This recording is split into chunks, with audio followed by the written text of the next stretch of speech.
As Eminem would say, it's back to reality for Sri Lanka. There was hope after the historic 2-0 series win in the UAE against Pakistan and after the valiant draw in Kolkata that this team may be on the rise. But now, after suffering their worst innings defeat ever, it's clear that there's still a long way to go. I think it's pretty common knowledge that in unfavourable bowling conditions, the Sri Lankan attack does not have the ability to thrive. Unless bowling conditions are very favourable, you can all but write off this attack. But the bowling did not cost Sri Lanka this game. After Dinesh Chandimal won the toss on a good batting pitch, Sri Lanka folded for 205 on day one. And if you thought that was bad, they lasted a mere 49.3 overs in the second innings, making sure that India's path to victory was all but unimpeded. This game was a testament to the lack of skill and the fragility of this batting lineup. This defeat would be more palatable if Sri Lanka had picked their best batsman. Yes, groundbreaking, I know, but it seems the Sri Lankan selectors can't even take on board this simple advice. Sri Lanka are carrying a lot of passengers in this batting lineup. Sadira Samarawikrama, no doubt a talented batsman, but who thought he had the discipline and the technique to be a test opening batsman? Lahiru Thirimana, he's now played 29 test matches and averages a pathetic 23 and has only scored one century.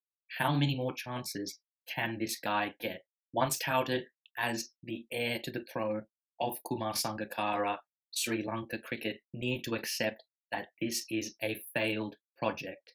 Dasun Shanaka, a powerful striker of the ball, but much like Samarawikrama, he does not possess the technique or the discipline to be a test number 7.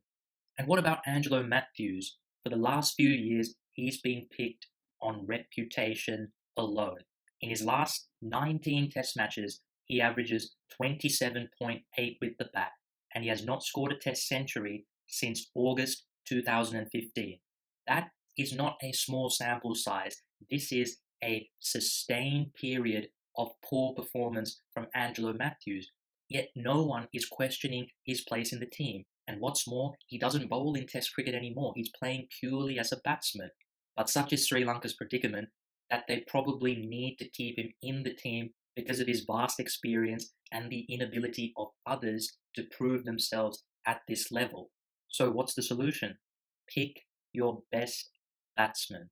A little more than 12 months ago, Dhananjaya De Silva and Kusal Mendis played starring roles in Sri Lanka's historic 3-0 whitewash of Australia, yet now they find themselves out of the team.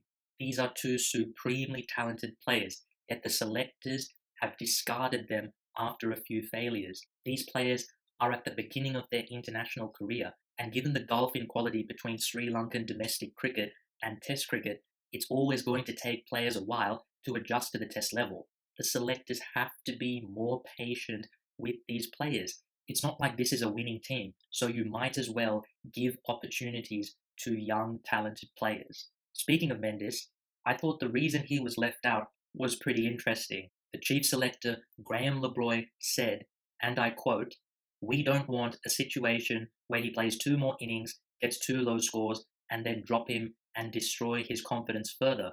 We didn't want to throw him in the deep end." So let me get this straight.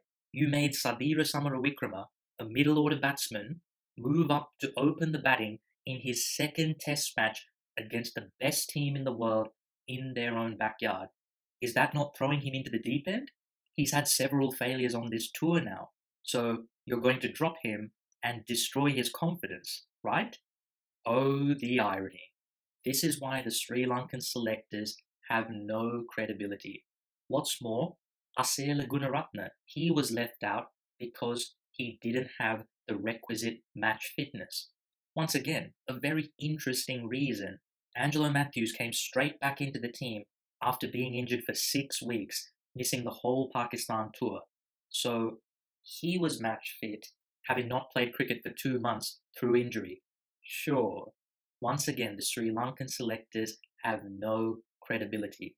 So all in all, Sri Lanka's batting is not giving them a chance to win games. They need to start picking their most talented players and giving them an opportunity to establish themselves in the team. But given the track record of the Sri Lankan selectors, that may be nothing more than a pipeline dream.